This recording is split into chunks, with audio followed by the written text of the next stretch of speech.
But here's what we're going to talk about today. Um, if we want to write and publish a book, we need to make sure the core idea is elevated.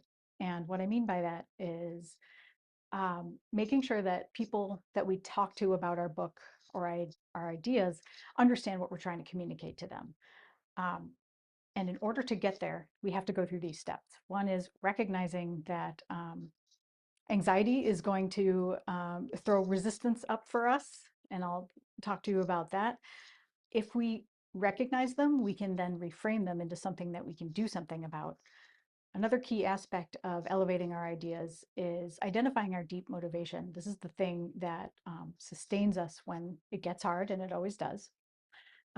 Another benefit to identifying our deep motivation is that it's the foundation for other things that go into our book, like our cover copy, pitching an agent, stuff that goes in the proposal. So getting a real good handle on our deep motivation now is going to serve us in the process of writing the book and down the road.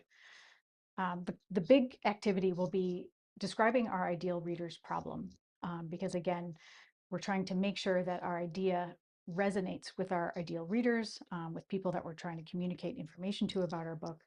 And then after that, after we get that foundational work done, we can do the hard work of actually writing the book.